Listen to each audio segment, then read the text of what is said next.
Grand Place vous est présenté par le Crédit Agricole Nord-de-France, banque coopérative du Nord-Pas-de-Calais. Bonjour à tous et bienvenue sur WEO dans Grand Place. Cette semaine, on s'installe à Norenfonte, petit village de 1500 habitants situé entre Béthune et Saint-Omer. Alors pourquoi on est là?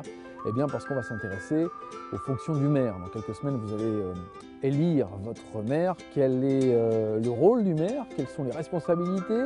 Au quotidien, comment ça marche? On va poser la question à Marc Boulnois qui est le maire de ce village. Et nous allons le rejoindre tout de suite. Allons-y.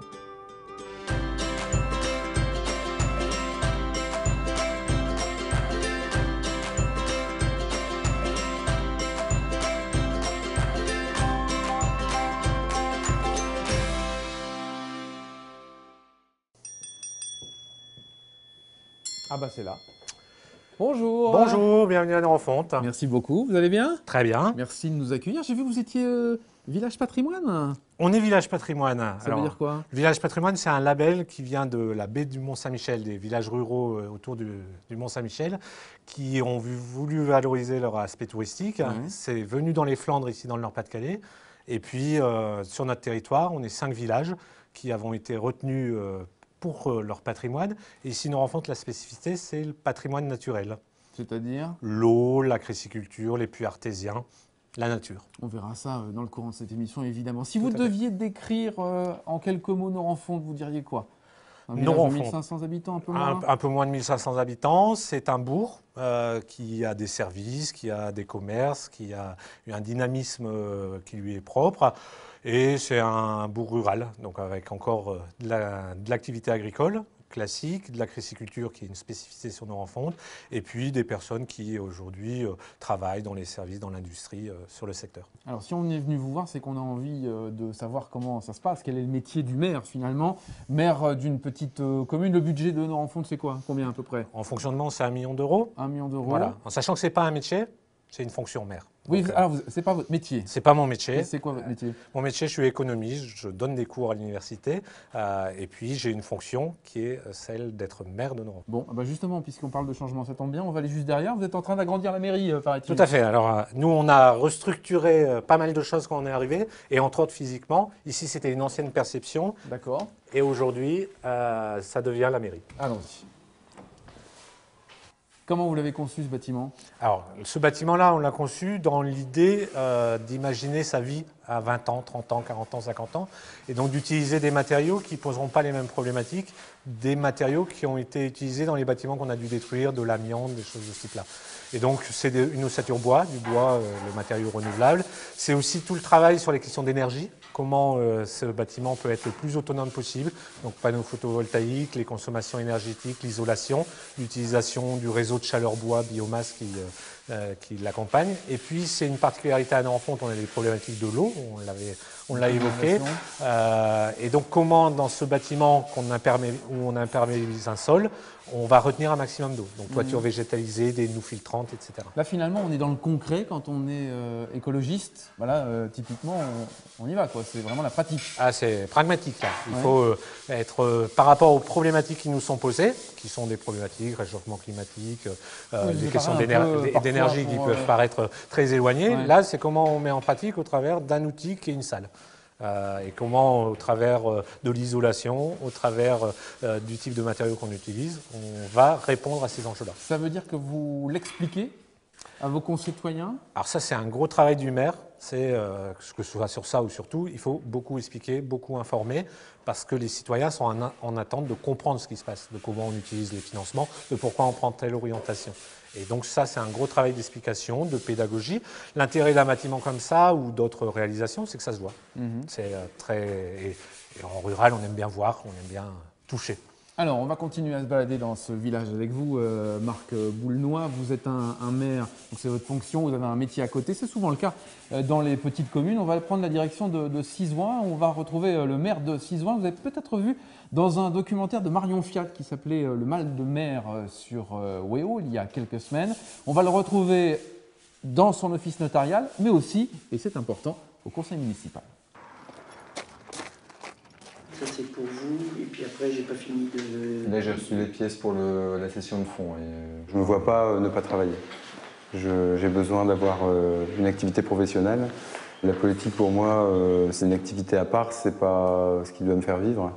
Et j'ai une conception de la fonction d'élu où, pour avoir une certaine indépendance, je pense qu'il faut l'avoir aussi, je dirais matériellement, pour rester le plus intègre possible. Et le fait d'avoir aussi un travail, quelque part, ça nous met dans une certaine égalité de rapport entre la population et le maire.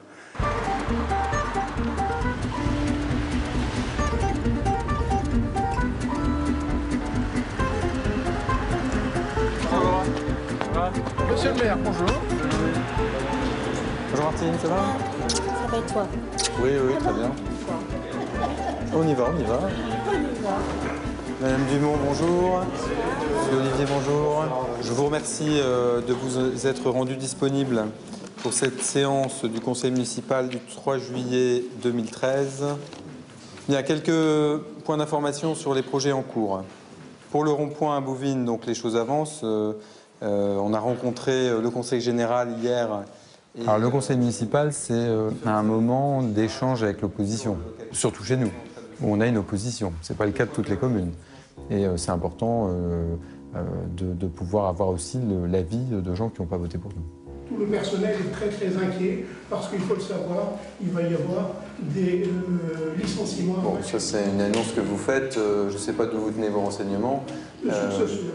Oui, enfin, bon, vous ne citerez pas vos sources. Parfois c'est très sportif, il faut se battre. Je ne veux pas dire que c'est un ring, hein, on n'en est pas là, mais des fois il y a des joutes verbales, il faut justifier, il faut argumenter. Parfois, on comprend mal les réactions, surtout quand on se dépense beaucoup sur un dossier, on a du mal à comprendre qu'on puisse le critiquer de manière gratuite. Voilà, donc il faut aussi composer, il faut garder son calme. Alors, qui serait plutôt favorable au Pont-à-Marc?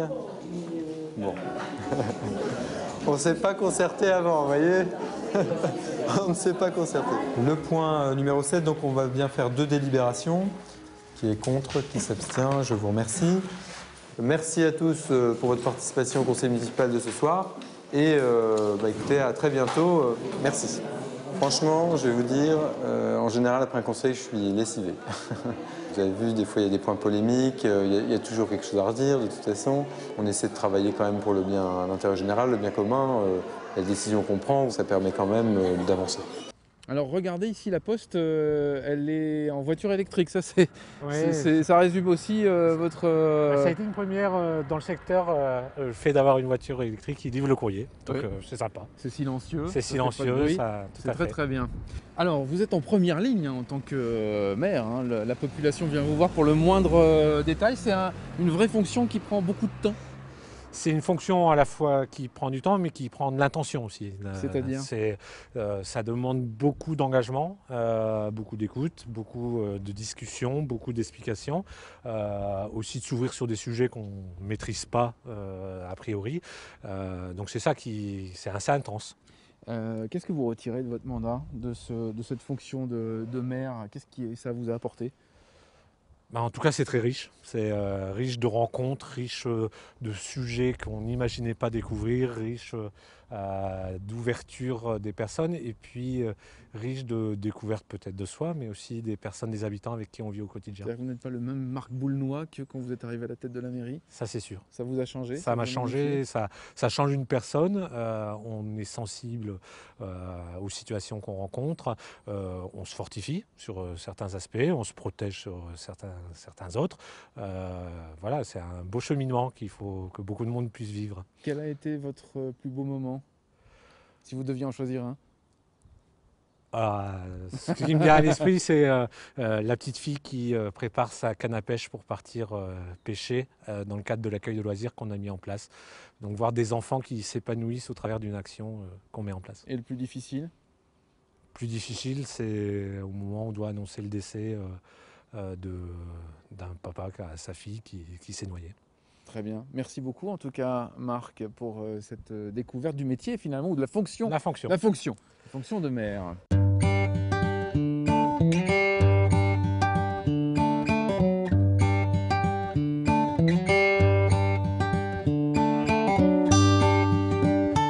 Je vous vous présente Bruno Decroc.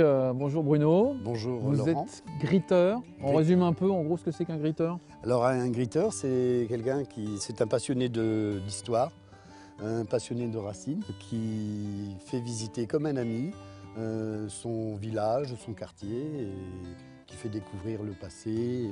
Et comme vous êtes du coin, vous avez des petites anecdotes. Voilà. C'est convivial. Tout Voilà, ça se fait dans la convivialité. Tout à fait convivial. Alors puisqu'on parle de convivialité, vous nous avez emmenés ici dans ce marais de Norenfonte. Pourquoi? Alors le marais de Norenfonte, c'est ce que l'on appelle le marais pourri. Donc nous sommes le long de la Goirbec. Marais pourri. Le marais pourri. C'est un drôle de nom pour un marais. Alors un marais pourri, c'est en fait un marais qui ne sert à rien.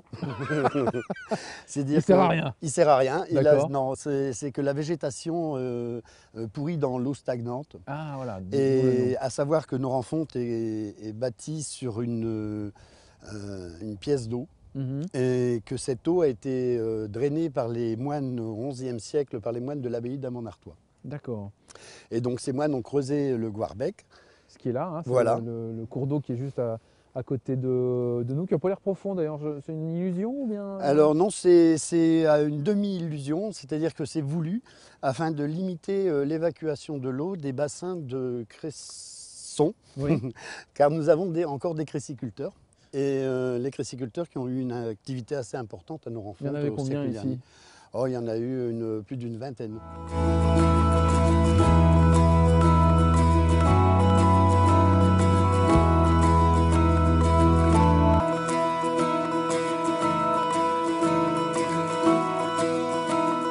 Alors, vous nous emmenez maintenant dans cette église. Quelle est sa particularité?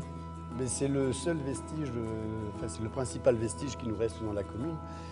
Sa particularité, c'est que les fondations datent du XVe siècle et elle a été remaniée plusieurs fois puisqu'en 1625, on y a mis le feu. La population s'était réfugiée dans l'église et une quarantaine de personnes y ont été brûlées vives. D'accord. Et le chœur qui se trouvait à l'opposé s'est effondré et on a reconstruit à l'opposé le chœur, ce qui fait qu'elle est orientée dans le mauvais sens. Ça c'est très très très beau ça.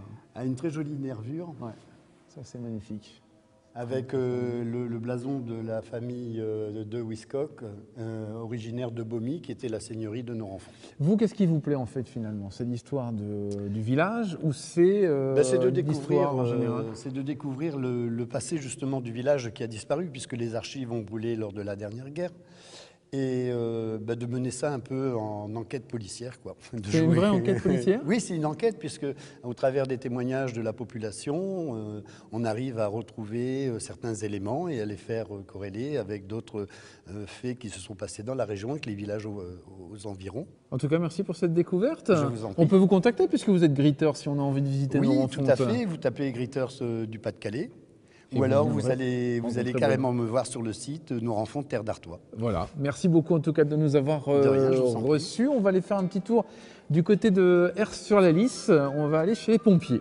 Eh bien, oui, bonne visite. Parce que chez les pompiers, il y a des hommes, bien sûr, des volontaires, des professionnels, mais aussi des femmes. Il est joli ce camion. Alors c'est un camion citerne qui intervient sur les feux de forêt et je suis sûre que ce camion, mon cher Laurent, ça vous fait rêver parce que quand vous étiez jeune, vous avez sûrement envie d'être pompier. Eh bien c'est pas qu'un désir de garçon, vous allez voir qu'il y a des filles aussi qui sont pompiers, il y en a de plus en plus et notamment ici à Aire-sur-la-Lys, à la caserne, il y a Adeline Joly qui est sergent. Bonjour. Bonjour, bienvenue au centre de secours d'Aire-sur-la-Lys. Écoutez, on commence la manœuvre, vous pouvez venir avec nous si vous voulez. Ah bah je vous suis là, on a de la chance, ça commence.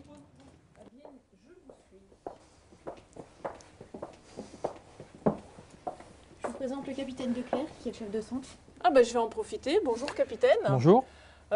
Adeline fait partie de l'équipe de pompiers volontaires. Alors c'est une fille. Est-ce qu'il y a plusieurs filles dans votre caserne?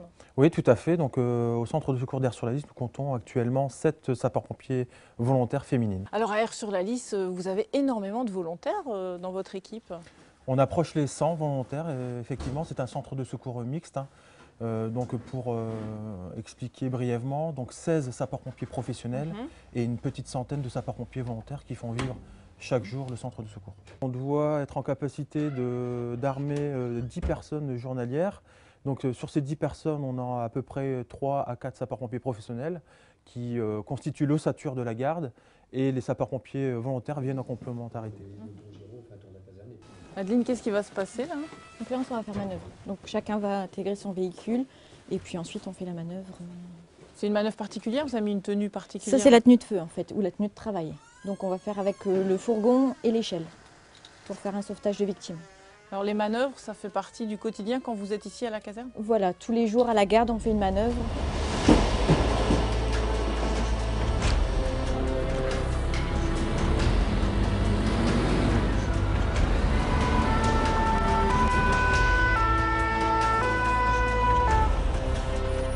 Donc là, on a une victime en haut, au 3e étage, ok, pour un sauvetage.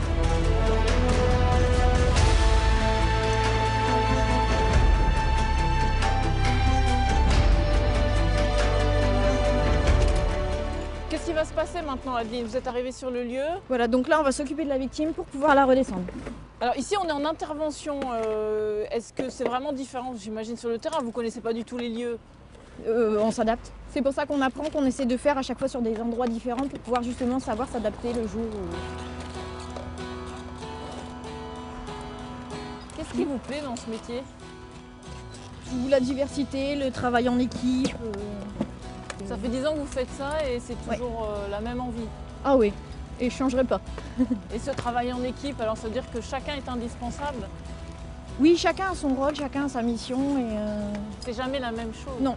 Chaque intervention est différente, même si elles se ressemblent, tout est différent.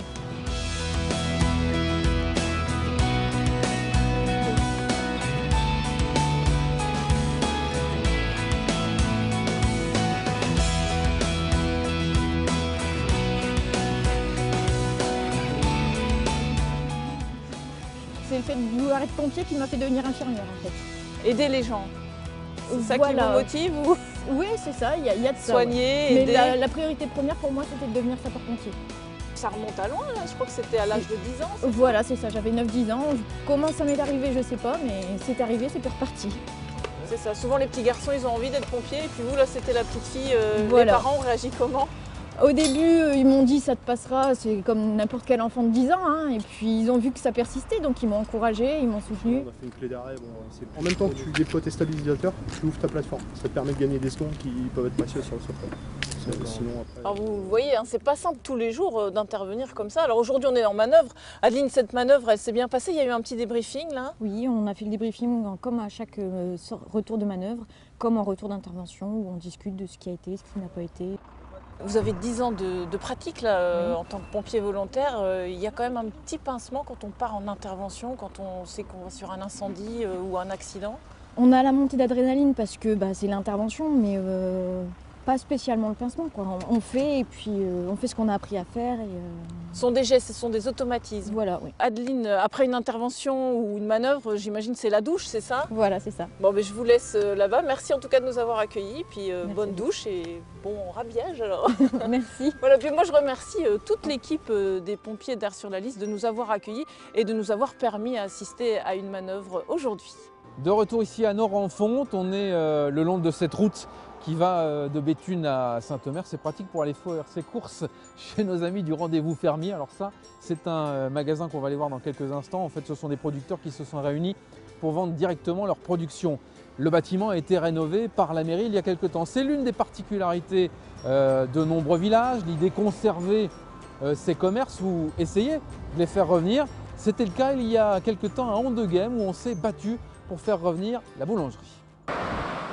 À Ondegem, comme tous les mardis, c'est jour de marché. 4 commerçants vendent fromage, viande, fruits, légumes, poissons. De quoi éviter un déplacement au supermarché. On fait assez de route pour les enfants déjà dans la semaine, donc c'est bien une journée qu'on ne doit pas aller sur Hasbrook. Et puis en même temps, on prend le pain à la boulangerie. Le mardi après-midi, c'est une très bonne journée. On a beaucoup de clients qui vont marcher, qui viennent à la boulangerie. Et moi, j'ai commencé en face. J'avais une remorque magasin où je vendais mon pain avant d'ouvrir à la boulangerie Ondegem. Antoine Baudel a ouvert son commerce en décembre 2010 dans ce village situé à 3 km d'Hasbrook. Une nouvelle aventure pour ce boulanger après 10 ans d'activité professionnelle. Une installation rendue possible grâce à un dossier porté par la communauté de communes du Outland et la municipalité de Ondegem. Cette action conjointe a permis d'obtenir 240 000 € de subventions européennes. On démarre depuis 9 mois l'activité. Sans ça n'aurait pas été possible. C'est un budget beaucoup trop conséquent pour une création, et sachant qu'on est parti de zéro, sans infrastructure ni quoi que ce soit, quoi. La commune a mis à disposition les locaux et établi un bail locatif de 9 ans. Dans ce village de 960 habitants, les petits commerces locaux ont du mal à survivre et en attirer de nouveaux est un pari presque utopique. D'accompagner par des fonds européens qui sont prévus pour ça, justement pour redynamiser le commerce local dans le milieu rural.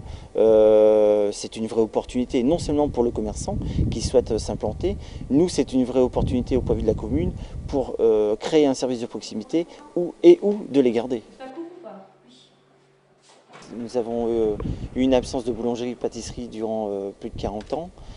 De créer une boulangerie-pâtisserie au cœur du village apporte non seulement un confort aux habitants, de ne pas se déplacer, le déplacement doux, on est dans l'environnement, mais surtout de redynamiser le centre par la création d'emplois, services de proximité et, comme je disais auparavant, retisser le lien social au cœur du village. Aujourd'hui, la boulangerie a réussi à atteindre son chiffre d'affaires prévisionnel. Les commerçants du marché sont présents tous les mardis avec emplacement et électricité gratuits. Ondegem a aussi un café-épicerie, autant de commerces, outils de lien social et d'équilibrage du territoire.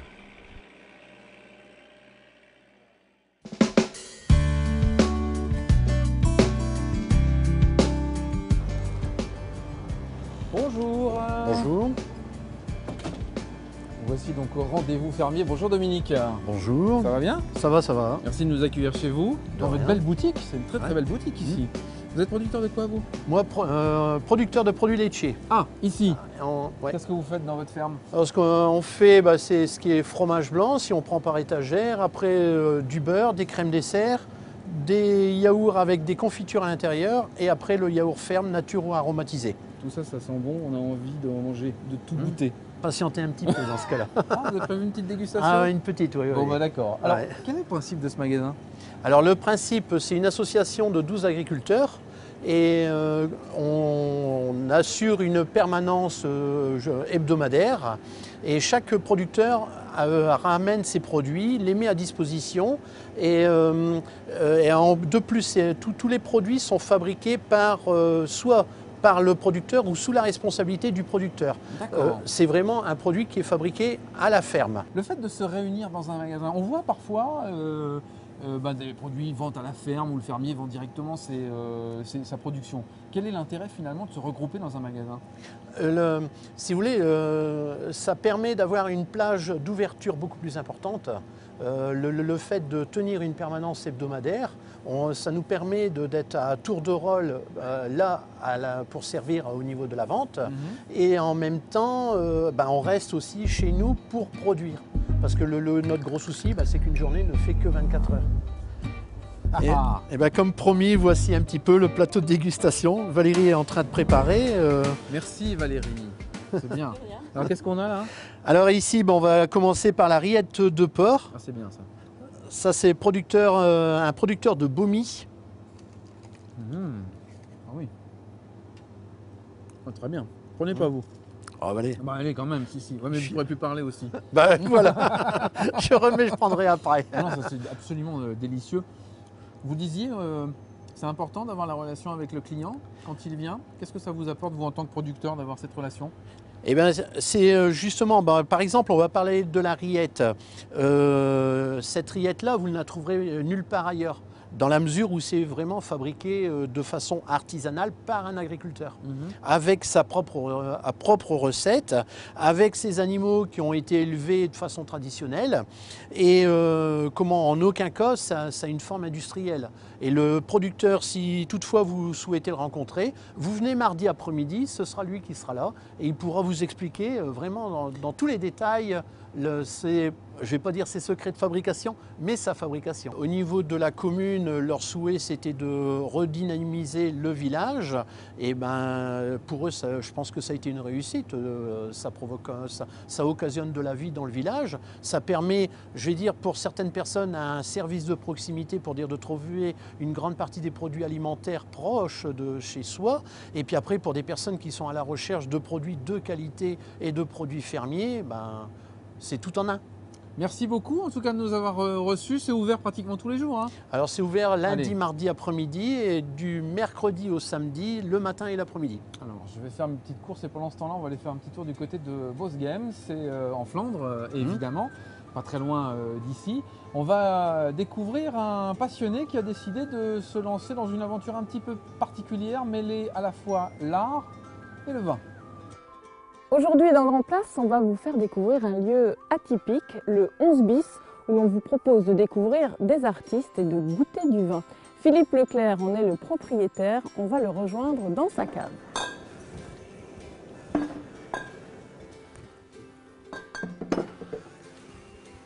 Vin et art, je vais commencer par la partie vin. Bonjour Philippe. Bonjour Anouk. Vous êtes en plein rangement là. Eh bien oui. Un Saint-Émilion Grand Cru. Voilà, de 2004. Alors Philippe, d'où vient cette aventure de vendre du vin ici à Bosgem? Bon, c'est une longue histoire comme toujours, une reconversion professionnelle, un parcours dans la culture juste avant, c'est l'ouverture du 11 bis en octobre dernier. J'ai découvert beaucoup de territoires où on produisait des vins magnifiques. J'ai eu envie de reproduire cette carte de France ici à Bosgem, en l'associant, comme je le dis souvent, donc mes vignerons ici, qui sont des artistes vignerons, à des artistes plasticiens pour la partie galerie d'art, tout simplement. Alors vos références ici, il y en a combien en fait? Eh bien actuellement, c'est 200 références environ, voilà. L'idée étant d'avoir le parti pris, je dirais, de cette cave, de cette bibliothèque à vin, comme je l'appelle souvent, c'est d'être sur des choses très resserrées, et très, très ciblés, donc ce sont des vignerons de caractère. J'ai pris beaucoup de temps pour prendre ces références-là, avec des conseils qui ont été pris ici ou là, avec des amis cavistes, avec des amis vignerons, des amis agents commerciaux en région. Voilà, donc l'idée, c'est de commencer par ces 200-là, et puis de faire évoluer toute cette gamme au fil des saisons. Ici, c'est une brasserie qui a fonctionné à partir du début du 19e siècle, jusque dans les années 50. Donc au-delà de l'aspect magasin, boutique, il y a aussi la réhabilitation d'un patrimoine pour le village de Bosgem.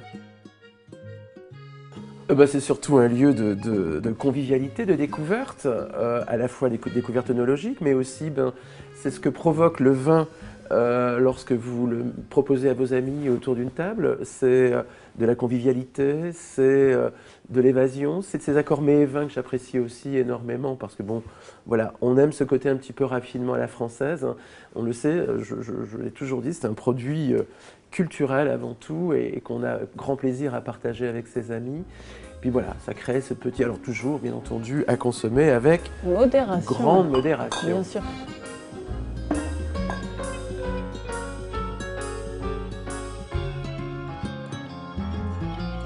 Philippe, on vient d'évoquer la partie des artistes vignerons, on va aller voir de l'autre côté. Oui, les artistes. Allons-y. Donc c'est une expo qui reste en général 2 mois, c'est ça? Oui, entre 1 mois et demi et 2 mois. Nous avons ici en ce moment une exposition qui s'intitule Jean de Bosgem. Une exposition de photos.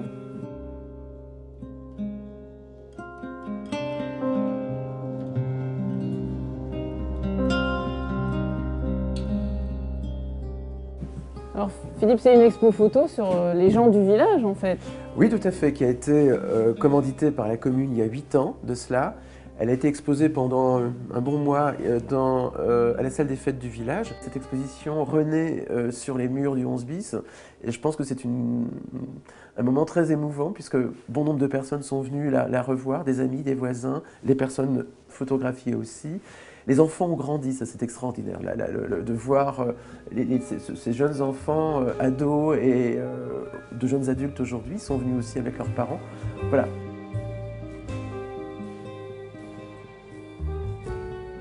Donc en tout cas, ce qui Et aussi, une des volontés du 11 bis, c'est d'être inséré dans la vie locale et de travailler avec voilà, toutes les associations, toutes les personnes de ce village, c'est aussi important. Le 11 bis, voilà, le 11 bis n'est pas une chose hors sol qui va intéresser simplement un public extérieur à ce territoire. Donc l'idée, c'est ça, c'est ce brassage de population en permanence dans ce lieu. Merci à Philippe de nous avoir fait découvrir ce lieu, ce 11 bis, ici à Bosseghem. C'est pas très loin d'Aire-sur-la-Lys. Alors le prochain artiste qui sera exposé ici, c'est Bernard Wörker. Et puis si vous voulez d'autres renseignements sur le lieu, n'hésitez pas à aller sur le site 11bis.eu. Encore une belle découverte signée Anouk Winberg, mais attention, hein, le vin c'est à consommer avec modération, vous connaissez l'expression, mais il est bon de le rappeler et c'est comme ça qu'on le déguste le mieux d'ailleurs.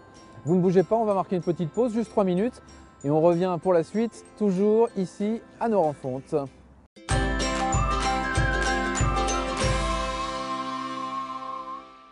Poup, poup, poup, poup. Bon, t'es beau toi.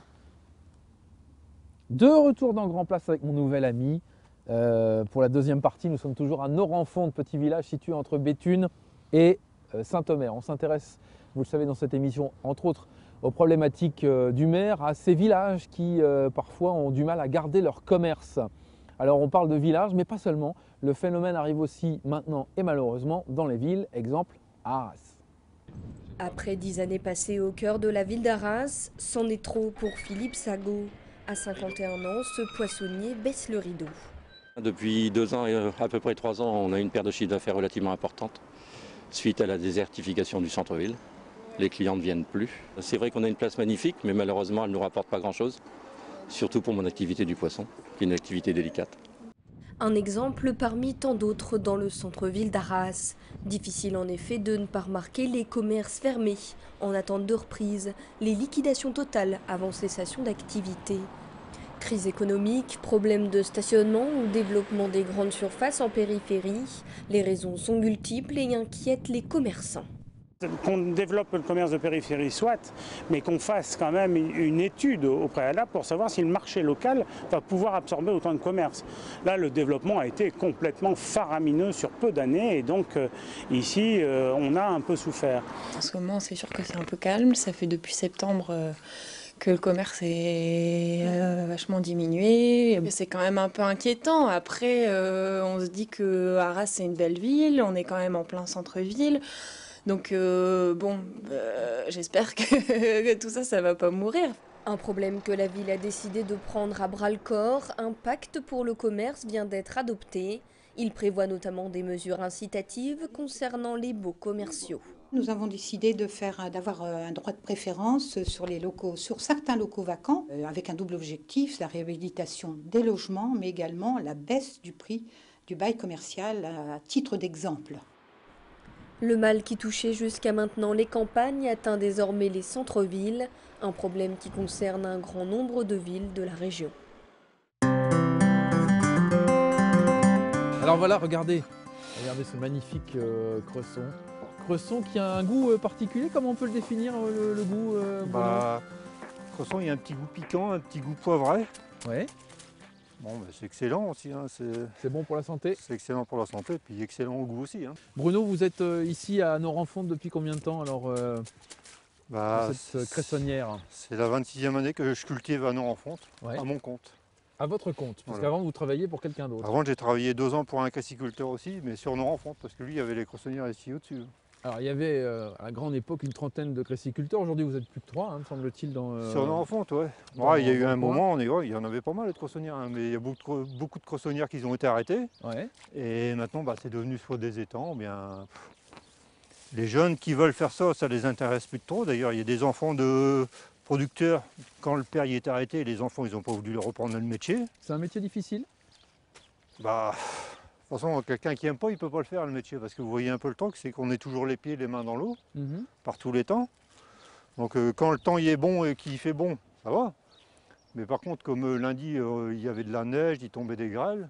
Vous êtes quand même là et vous... On est quand même là, puis en train de cueillir, donc je vous dis pas, même avec des gants Mappa, comme on fait la vaisselle, pour protéger un peu du froid, on a quand même froid au doigt. Hein. Bruno, ça c'est un puits artésien qu'on appelle? Ouais, voilà. C'est quoi un puits artésien? Bah, c'est un forage qui fait en moyenne entre 15 et 20 mètres de profondeur. Et moi, comme ici, il se trouve qu'il y a une rivière souterraine qui passe ici en dessous, on appelle ça la nappe phréatique. Donc automatiquement, dès qu'il y a une ouverture qui est faite, parce que la nappe, elle est captée, il fallait entre une couche de craie et une couche d'argile. Donc dès qu'il y a une ouverture qui est faite, ben, l'eau elle remonte naturellement tout seul. Ça sort. Alors ça c'est formidable parce que c'est évidemment une eau qui est pure. Hein. Alors, elle est bien pure et on peut la boire. Hein, on peut la boire sans aucun problème. Elle sort à combien de degrés? 11 degrés. C'est constant? Tout au long de l'année, c'est 11 degrés. Ouais, c'est pour ça que quand il gèle vraiment fort, ça nous permet de cultiver le cresson l'hiver parce que l'eau elle gèle pas. Et donc le principe du bassin, c'est l'eau qui part par là jusqu'au fond. Voilà. Ça et puis il faut que le bassin soit bien nivelé si vous voulez qu'il n'y a pas, mettons, une bosse d'un côté, une bosse de l'autre, un trou de. Il faut que l'eau elle passe uniformément tout partout dans le bassin. Pourquoi? Parce que sinon il y a un côté qui va pousser plus fort que l'autre, parce que l'eau elle passe, si elle passe à différents endroits, il y a un côté qu'elle sera plus chaude, l'autre côté elle sera plus froide, donc il faut que ça soit vraiment bien nivelé. Et là c'est pas bon pour le cresson. Voilà. Merci beaucoup Bruno de nous avoir accueillis. On va rester dans le domaine des bonnes choses. Parce qu'on va retrouver tout de suite Anouk qui est parti à la rencontre d'un pizzaiolo, mais un pizzaiolo un petit peu particulier, puisqu'il exerce dans un bibliobus et qu'il prépare des pizzas éthiques. On va vous mettre l'eau à la bouche en découvrant les pizzas de Xavier Léger. Alors, ça fait presque 2 ans qu'il réalise des pizzas au quotidien. Je rentre dans son bibliobus, c'est assez étonnant. Bonjour Xavier. Bonjour. Alors, combien de pizzas vous proposez ici? À peu près entre 20 et 30 pizzas. Et la particularité de vos pizzas, c'est goût, authenticité, voilà. Fraîcheur. Hein. Fraîcheur, tout à fait. Xavier, pour faire une bonne pizza, la base, c'est la pâte quand même. Voilà, ce qui est primordial dans la pizza, c'est vraiment la pâte. C'est vraiment l'élément moteur de la pizza. Alors vous, la pâte, vous la faites quand? Alors ma pâte, elle repose un minimum de 48 heures. Donc voilà, 48 heures à l'avance, la pâte est déjà faite. Ça permet quoi en fait, ce temps de repos? Ça permet la qualité de la pâte, en fait, la digestibilité de la pâte, le croquant. Voilà. Quand elle est trop fraîche, elle est bonne, mais c'est pas, toutes les arômes ne sont pas développés. Alors là, je vous vois travailler avec les mains, ça se travaille vraiment à la main, voilà, la pâte à pizza. Pizza à l'ancienne, quoi. On va dire les vrais pizzaiolos travaillent leur pâte à la main. Okay. Et la farine qui est là, elle est un peu jaune, c'est voilà, logique c'est un aussi petit mélange de farine voilà, qui permet de donner aussi un peu de craquant et de coloration à la pâte. Bon, je vous laisse continuer. Donc on fait le bord, on fait un petit bord toujours à notre pâte, et puis voilà, on passe tout.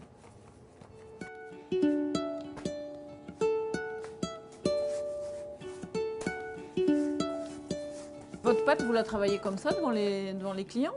Alors j'essaye un maximum de travailler toujours devant le client. Voilà, c'est un respect vis-à-vis de mes clients, quoi. Et les pâtes ne sont jamais étalées avant que le client arrive.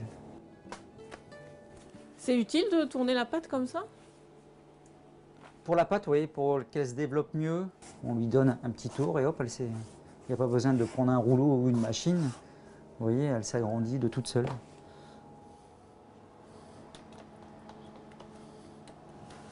C'est une couleur qu'on n'a pas l'habitude de voir ça sur une pizza. Alors voilà, c'est une petite sauce maison avec différents ingrédients dedans. Voilà, il y a de la graine de moutarde, il y a du fromage ail et fines herbes et de la crème fraîche et des petits trucs que chaque pizzaiolo, voilà, un petit secret. Donc là, vous êtes dans une pizza régionale, c'est ça? Voilà, tout à fait. On essaye de prendre, au niveau de la pizza éthique, voilà, c'est pas forcément du bio, mais d'une culture raisonnée et des produits vraiment locaux. À proximité de chez vous? Voilà, à proximité. Et j'ai quand même la chance d'habiter dans l'Audomarois et avec vraiment des produits nobles. Il y a beaucoup de maraîchers ou d'agriculteurs ou des éleveurs de volailles, de bœufs, de cochons qui font vraiment encore à l'ancienne. Les gens sont sensibles à ces produits régionaux? Les gens sont très sensibles, ils regardent quand même ce qu'on met dans les pizzas. Il y a pas mal de clients qui me disent vraiment elle a du goût et les produits ont vraiment une texture autre que ce qu'ils trouvent ailleurs. Xavier, c'est étonnant de voir un feu comme ça dans votre bus. Vous vouliez un feu Voilà, je voulais un à four à l'ancienne. Et d'abord, le four s'appelle le four grand-mère. C'est étonnant de voir un camion comme ça sur les routes. Je pense que je suis le seul. C'est moi qui ai eu, je pense, un peu l'idée avec mon épouse de créer ce système de bibliobus, en fait, de faire monter les gens dans le camion. Parce que la région aussi est appropriée. On n'a pas souvent le soleil sur l'extérieur, mais plutôt dans le cœur, on va dire. Et donc, ça permet un échange avec la clientèle. La clientèle monte dans le camion et on peut discuter. Ouais, c'est vrai que voilà, elle me voit travailler, elle voit du sol au plafond, rien n'est caché. Avant de la sortir, je vais la voir et j'appuie dessus, on entend craquer. Hein, et là, c'est un indice pour dire, voilà, c'est cuit.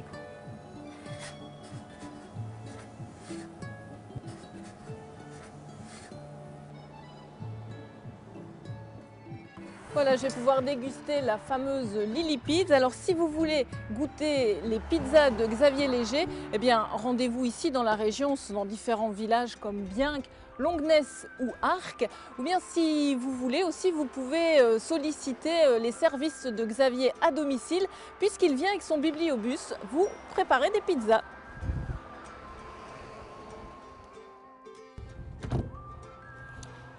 De retour avec Marc, le maire de Norenfont, où on s'est installé cette semaine. Maintenant qu'on a pu goûter les bonnes pizzas, on va goûter les bonnes gaufres, c'est ça? Il paraît. On va aller rejoindre Rose. Qui est Rose? Alors Rose, c'est notre doyenne et notre centenaire. Bon, très bien. Le temps de regarder, de retrouver Yannick dans les cuisines d'un restaurant de notre région. Et on vous retrouve dans 5 minutes chez Rose. Allons-y.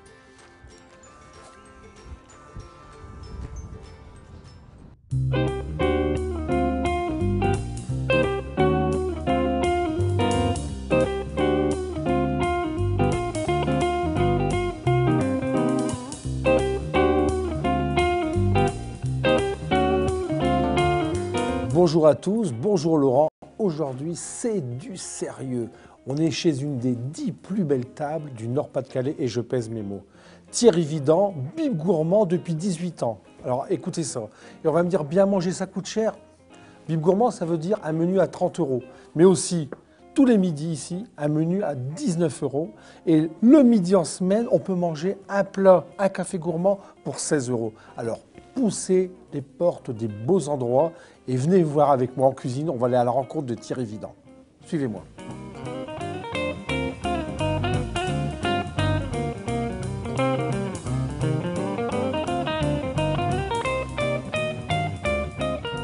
Voilà, on est dans les cuisines du buffet avec Thierry Vidant. Bonjour Thierry. Alors bonjour merci Yannick. de nous accueillir ici l'après-midi où c'est très très calme chez toi, il n'y a plus de personnel. Ah non, là on est entre les deux services. Ici on peut le dire, tout est maison. Tout est fait sur place.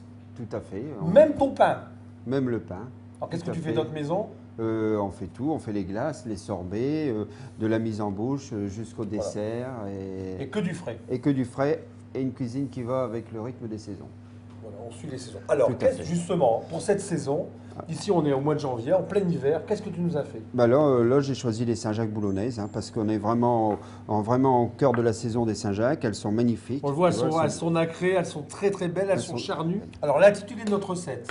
Alors, je vais appeler ça un peu façon taille. Alors, c'est sashimi, donc ça veut dire cru, avec des lamelles de betterave intercalées et servi avec un petit peu de sauce soja, de l'huile d'olive bio. Donc, sashimi de coquille Saint-Jacques boulonnaise façon taille. Tout à fait. Alors, vas-y, je suis là, je suis à ton service. Qu'est-ce que je dois faire? Je pense qu'on va commencer par l'épluche. On va éplucher les betteraves qui vont servir à faire les petits palets. Alors, pour faire notre recette, on a besoin de 3 belles noix de Saint-Jacques, 1 ou 2 belles betteraves, un petit, ça c'est magnifique, un agrume, ça s'appelle du yuzu. Une belle botte de cresson, de l'huile d'olive, un petit peu de sauce de soja, des petits champignons, on en parlera tout à l'heure, quelques graines de sésame à la sauce wasabi et on a tout ce qu'il nous faut. Tout à fait.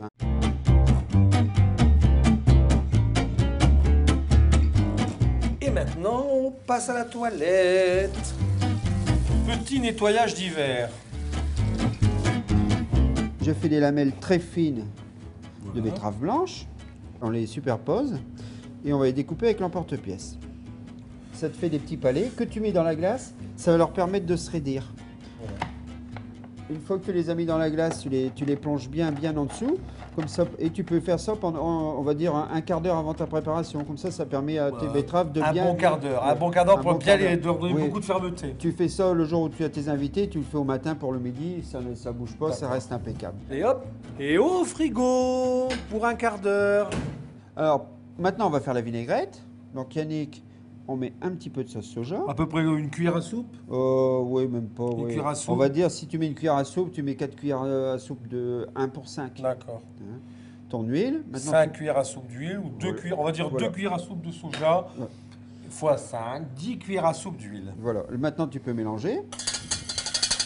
Tout à fait. Là, on a récupéré du frigo nos betteraves qui sont bien fermes et on va pouvoir faire nos sashimi. Sashimi. Tout à fait. Sashimi. C'est pas des sashimi. Non, non. Sashimi, Allez. c'est dans le ch'ti. Voilà, vas-y. Alors, on coupe. Tu tiens ta Saint-Jacques comme ça. On coupe en 3. En 3. Une Saint-Jacques. Une Saint-Jacques. Une betterave. Une betterave d'une couleur. Tu la laisses passer un tout petit peu. Et après, on joue avec les couleurs. Alors là, on peut commencer avec une soja. On fait 3 petits, par personne, 3 petits sashimi.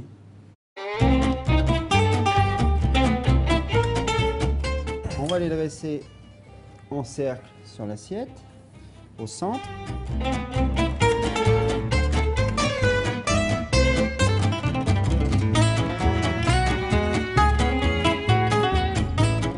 Donc on met les champignons. On ajoute notre feuille de cresson. Et après, nos chiseaux. Alors, les chiseaux, tu vois, ceux-ci ont... Alors, des chiseaux, c'est quoi Des chiseaux, c'est des petits des mini-végétaux. Des mini-végétaux. Et qui ont des goûts différents. Là, ils ont le goût d'huître. On va terminer avec nos graines de wasabi que l'on dispose juste sur la Saint-Jacques. Ça va ramener un petit peu de croquant et de piquant en même temps. Et ça ajoute une petite note asiatique. La partie la plus difficile du métier. Désolé Laurent, mais je suis obligé de goûter. Je me force. Hein. Alors, c'est comment ça, Yannick? Du Saint-Jacques comme ça cru avec une petite sauce un petit peu taille, c'est délicieux.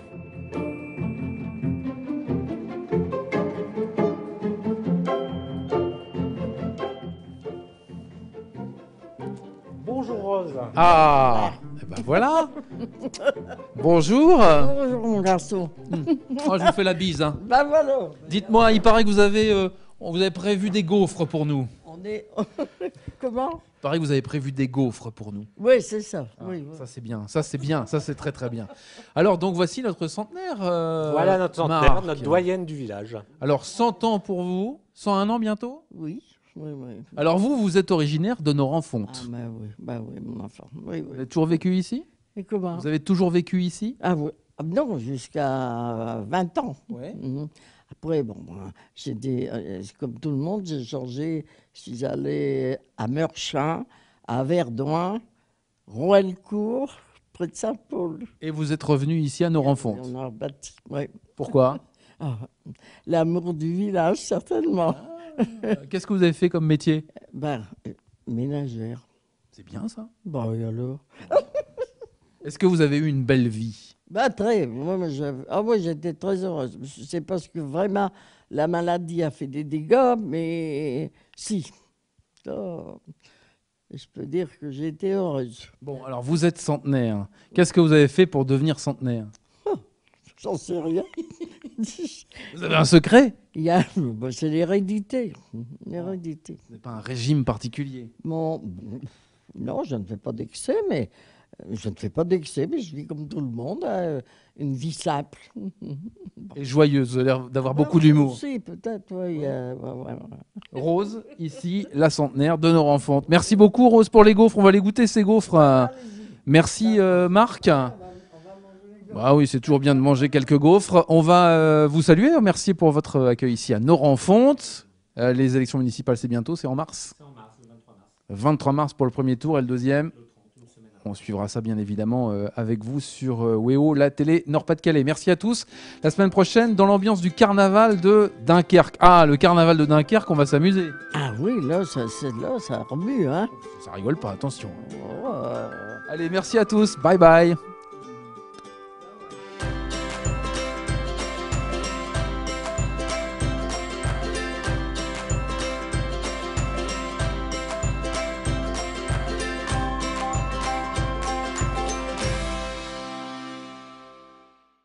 Salut à tous, pile à l'heure du rendez-vous. Du 4 au 28 février, allez faire un tour à la boîte à rire de Lille. Toutes les alarmes qui se déclenchent, les portes qui se ferment. C'est la panique à la maison de retraite. Le personnel de jour a fini son service. Le personnel de nuit annonce qu'il ne viendra pas travailler ce soir. Les pensionnaires de la maison de retraite Les Chrysanthèmes se retrouvent seuls. Josette Johnson, ancienne concierge de l'Elysée, décide de prendre les choses en main pour le meilleur et pour le rire. Quiproquos et situations rocambolesques font de cette comédie un pur moment de plaisir où l'on rigole en famille. Le 11 février maintenant au théâtre Sébastopol de Lille, Mimi Mati revient pour papoter avec vous. 10 ans après son dernier passage sur scène, sa vie a beaucoup changé. Le public va pouvoir retrouver sur scène une désormais mère de famille nombreuse, presque mariée et comédienne à succès sur le petit écran. Ses pouvoirs magiques fictifs auront-ils un pouvoir sur scène? À vous de me le dire. Le 9 février maintenant au Splendide de Lille, retrouvez Tarja Turunen. Cette chanteuse mondialement célèbre en tant que chanteuse du groupe de métal symphonique finlandais Nightwish poursuit une carrière solo. Tarja est l'une des chanteuses les plus populaires de son pays. Elle a même été élue voix de la Finlande par l'ancienne présidente du pays, Tarja Halonen. Je vous propose d'écouter cette chanteuse à la tessiture de 3 octaves.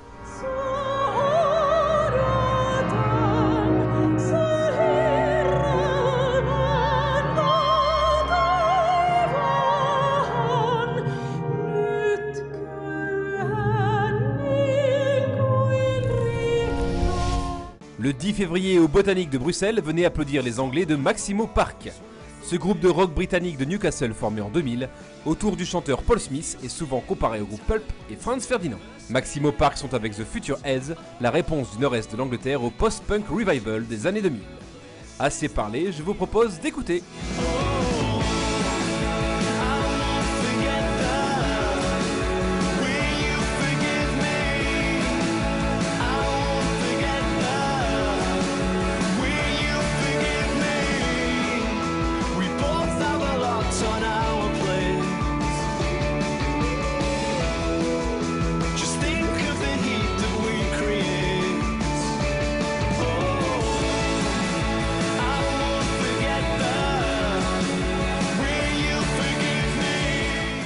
Le 11 février maintenant à l'Aéronef de Lille, venez assister au retour sur scène des Baby Chambers.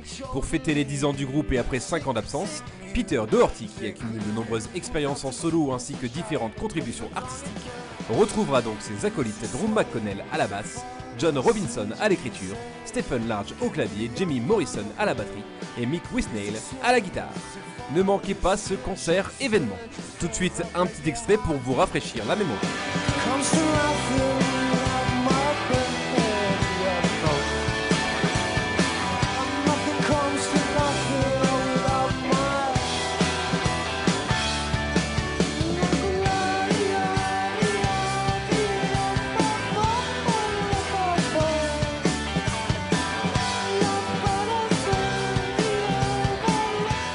Et enfin, le 8 février aux arènes de Valenciennes, venez applaudir Bernard Lavillier.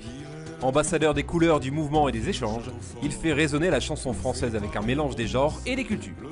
Il nous montre que la chanson engagée a encore un sens au XXIe siècle. En attendant son futur album prévu pour novembre prochain, venez retrouver ses plus grands classiques sur scène. Allez, salut! Je voudrais travailler encore, forger l'acier rouge avec mes mains d'or. Travailler encore, acier rouge et main d'or.